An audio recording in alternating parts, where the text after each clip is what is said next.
bersama saya Puan Wanita binti Abdul Hamid dari Pusat Sains Negara. Bersama lagi kita dalam Let's Eksperimen. Pada hari ini saya akan mengendalikan eksperimen mengenai ketumpatan cecair. Anda tahu apa itu ketumpatan cecair? Kita boleh menghasilkan cecair yang berlainan ketumpatan dan kita boleh menyusun ketumpatan cecair tersebut mengikut urutan. Air boleh menjadi lebih tumpat apabila kita menambahkan sejumlah gula ke dalamnya. Lebih banyak gula yang kita tambah ke dalam air tersebut, maka air itu akan menjadi lebih tumpat lagi. Eksperimen yang akan kita buat pada hari ini adalah eksperimen pelangi air gula. Apa itu pelangi air gula? Dan macam mana kita nak menyediakan eksperimen pelangi air gula? Sebelum tu, saya nak terangkan dulu apakah bahan-bahan yang kita perlukan untuk eksperimen ini. Bahan-bahan yang kita perlukan adalah sebungkus gula, 6 jenis pewarna makanan yang berbeza, air, 6 gelas kaca, 6 sudu plastik, 6 penitis, silinder penyukat dan juga ataupun kita boleh gunakan tabung uji. Pertama sekali kita perlu labelkan ke-6 gelas ini dengan label 0, 2, 4, 6, 8 dan 10. Label-label ini adalah petanda untuk kita meletakkan berapa jumlah sudu gula ke dalam setiap gelas-gelas tersebut. Okey, langkah seterusnya ialah kita perlu sukat 100 ml air untuk dimasukkan ke dalam setiap gelas.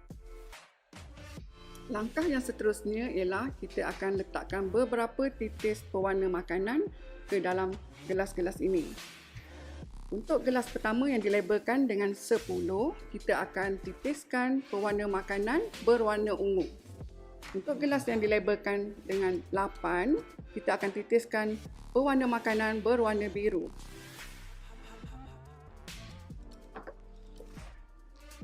Gelas yang dilabelkan dengan nombor 6, kita akan titiskan pewarna makanan berwarna hijau. Kemudian gelas yang kita labelkan dengan nombor 4, kita akan titiskan dengan pewarna kuning. Gelas yang dilabelkan dengan nombor 2, kita titiskan dengan pewarna jingga. Dan akhir sekali, gelas yang dilabelkan dengan 0, kita akan titiskan pewarna makanan berwarna merah. Seterusnya, kita akan letakkan gula ke dalam setiap gelas mengikut bilangan sudu gula yang kita telah catatkan pada setiap gelas. Okey, bagi gelas yang pertama, iaitu air yang berwarna merah, kita tidak perlu letakkan gula kerana kita dah labelkan dengan 0, bermakna dalam gelas ini tidak ada gula langsung. Dalam gelas yang kedua, yang kita labelkan dengan nombor 2, kita perlu letakkan 2 sudu gula. Seterusnya, dalam gelas ketiga yang kita labelkan dengan nombor 4, kita akan letakkan 4 sudu gula.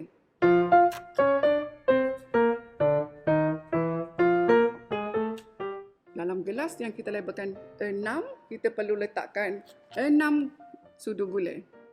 Air berwarna biru yang dilabelkan dengan 8, kita perlu letakkan 8 sudu gula. Akhir sekali, gelas yang kita letakkan warna ungu, kita labelkan dengan nombor 10, kita perlu letakkan 10 sudu gula.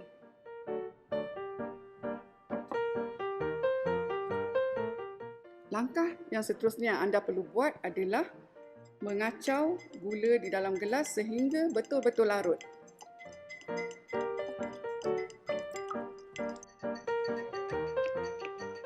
Okey, nampaknya gula semua telah pun larut dan langkah seterusnya kita perlu masukkan penitis ke dalam setiap gelas.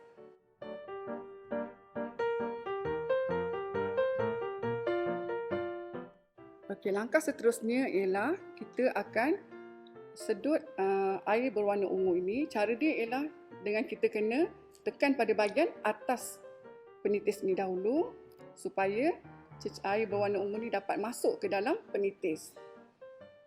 Kemudian kita titiskan ke dalam silinder penyukat sebanyak 2 kali titis.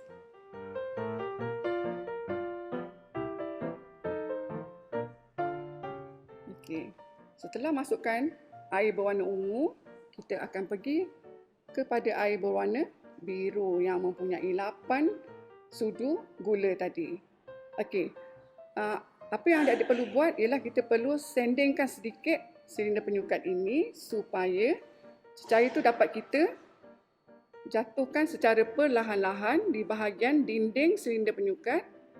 Tujuan dia adalah supaya cecair itu tidak bercampur. Kita kena titiskan secara perlahan-lahan supaya air berwarna ungu tadi tidak bercampur dengan air berwarna biru. Okey, kita dah letakkan air berwarna biru. Letakkan air berwarna hijau yang terdiri dari 6 sudu gula. Kita sandingkan sedikit dan titiskan secara perlahan-lahan. Biarkan air gula warna hijau tu menitis perlahan-lahan di bahagian dinding. Okey, kita akan pergi kepada gelas yang keempat, di mana dalam gelas ni ada 4 sudu gula. Air gula berwarna kuning pula, dan titiskan perlahan-lahan sama seperti cara yang tadi. Okey, perlahan-lahan ke dalam silinder penyukat. Kita dah sampai kepada air gula berwarna jingga, di mana dalam air gula berwarna jingga ni hanya ada 2 sudu gula sahaja. Okey, kita akan titiskan perlahan-lahan juga melalui dinding silinder penyukat.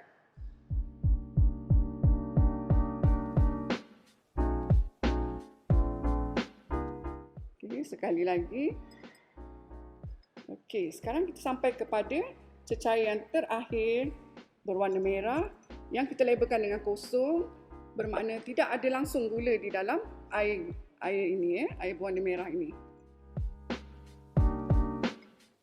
Tujuan kita titiskan sebanyak 2 kali supaya jarak air tadi agak lebar supaya kita dapat lihat dengan lebih jelas. Okey, ini yang dapat kita hasilkan, ya, pelangi air gula, di mana air berwarna ungu berada paling bawah sekali, diikuti dengan air berwarna biru, hijau, kuning, jingga dan juga merah. Okey, kesimpulan yang dapat kita buat dari eksperimen pelangi air gula tadi adalah semakin banyak gula yang kita letakkan di dalam air, ia akan menambahkan ketumpatan air gula tersebut. Seperti yang kita dapat lihat, ya, air gula berwarna ungu yang terdiri dari 10 sudu gula mempunyai ketumpatan yang paling tinggi, sebab tu dia berada pada bahagian yang paling bawah sekali.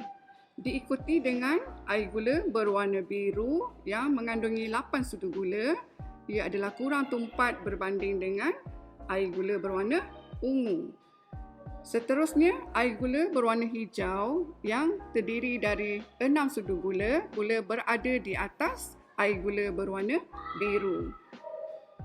Dan kita dapat lihat air gula berwarna kuning yang terdiri dari 4 sudu gula berada di atas lapisan air gula berwarna hijau. Semakin ke atas, lapisan gula ni adalah semakin kurang tumpat.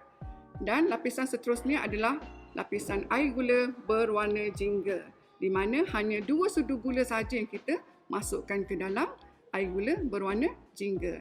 Dan lapisan yang paling atas sekali, iaitu air gula berwarna merah, berada paling atas kerana ia tidak mempunyai apa-apa kandungan gula langsung.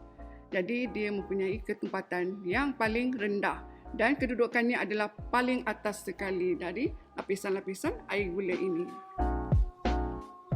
Okey, saya harap anda akan dapat mencuba eksperimen pelangi air gula yang sangat mudah dan amat menarik ini.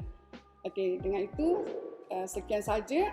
Jangan lupa ikuti kami di Facebook, Twitter dan Instagram Pusat Sains Negara, dan jangan lupa subscribe channel YouTube Pusat Sains Negara Official. Terima kasih.